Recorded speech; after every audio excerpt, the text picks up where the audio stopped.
My question today is, in the world that we live in today, there exist a multitude of paths to traverse, both spiritually and religiously. But I'm confused, and as a millennial, I'm really doubting if a ritualistic approach is relevant today. Well, you may be a millennial, but these choices you have only in this country, you better know that. If in many other countries in the world, if you say you have a choice of choosing, generally you will be dead. If you're not dead, you will be harassed in 1,000 different ways. In this country, you can choose, which is wonderful. Because we don't have a religious constitution which cannot be edited or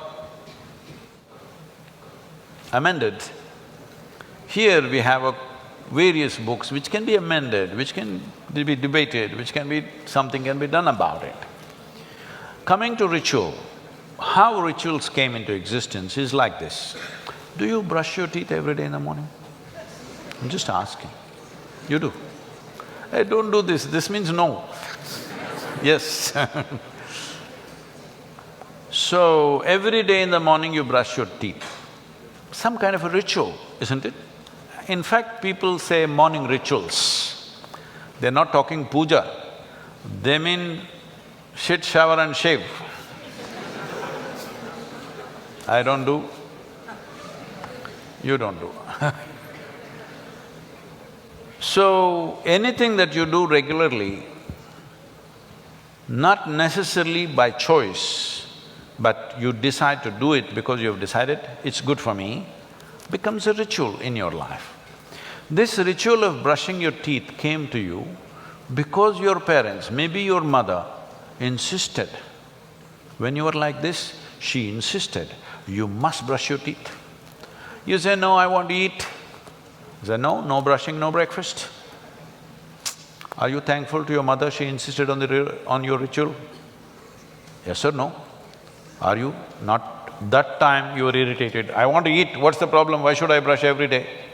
But now you're glad that she brought this ritual into your life. It works, isn't it? At least for everybody else around you it works. So similarly, rituals came for variety of reasons. If you are able to… you said there are multitude of spiritual paths. No, there's only one. If you say spiritual, you have to turn inward. There are no many inwards, there's only one. Hello? There's only one inward. Well, you may go like this, you may go like this, you may go like this, but there's only one inward. So when it comes to a spiritual path, there's only one. You have to turn inward. When it comes to religion, maybe there are choices. When it comes to rituals, yes, there are choices.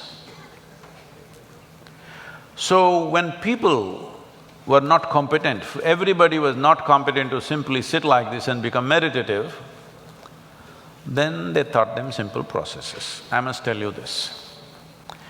Many years ago, some institute… these days I don't subject myself to such indignities because I can afford that. Many years ago, some institute who thinks they are scientific, they said, because I was obligated to them for something, and they said, we want to study the gamma waves in your brain. I didn't know I had gamma waves. I know I have a working brain, but I didn't know I have gamma waves in my brain. They said, no, no, they're gamma waves, we want to study that. I said, okay, what should I do? They said, you sit down here, and they put 14 electrodes into me, and they said, you meditate. I said, I don't know how to meditate. They said, well, you're teaching everybody meditation. I said, I teach people meditation because they cannot sit still. I have to teach them so many methods to make them still. If you want me to sit still, I will sit absolutely still, inside out. But you know, research is funded. Scientific research is always funded. They need a name. They need the category of meditation, and gamma wave whatever nonsense. But I'm not going to give them such pleasure. I said, if you want me to sit and do nothing, I'll do nothing, but no meditation. Then after much discussion, probably they found a name for nothing. And I said, okay, you do nothing. I sat. After about 15–20 minutes, you know that funny place in your elbow where if you do the tongue, it'll go? They're taking a metal object and tok, tok, tok, they're hitting that place. It's just leaving my palm numb.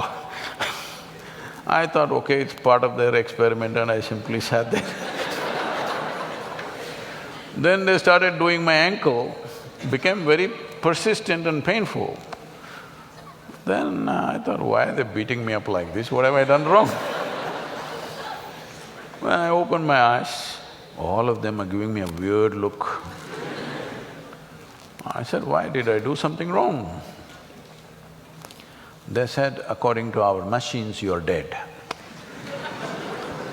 I said, this is a great diagnosis you're making.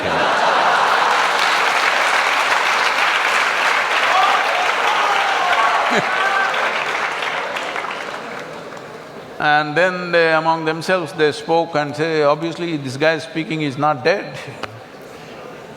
So they said, maybe your brain is dead.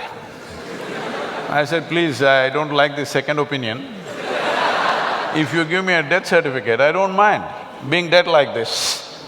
But brain dead is not good for me, it'll affect my activity. Yes, why I'm telling you this is, if you could handle everything internally, no problem with you. That's the best way to do it. Simply, this is yoga. If you know how to handle this whole machine, all levels of this machine, your body, your thought, your emotion, your energy, your life energies, everything, you know how to handle from within, no ritual for you.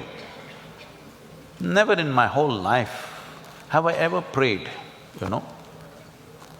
But I'm prayerful to anything. If I see a mountain, if I see a rock, if I see a tree, if I see a cow, if I see a man, woman, child, I'm prayerful. But I'm not praying, I've never prayed to any god for anything, ever. So I'm not ritualistic in any sense, because if I close my eyes, I can deal with everything that I need to deal with my life, both internal and external. I want to fix this, I close my eyes. If I want to fix that, I close my eyes. If you do enough sadhana, you can become like this. It's not out of reach, it is available for every human being. They don't pay enough attention, that's all. But if you don't know this, you want to become peaceful, you don't know how to sit still, then what do? I'll teach you one mantra. Okay, say this every day in the morning, 20 minutes, you say this. Now you become peaceful. This is your ritual. If it's working for you, what is your problem? If it's not working, drop the damn thing, do something else. Every day in the morning you took a swim, that became your ritual, you felt wonderful, do the damn thing. Somebody is doing yoga as a ritual, somebody is doing puja, somebody is uttering a mantra, somebody is singing a song. If it is working for them, what the hell is anybody's problem?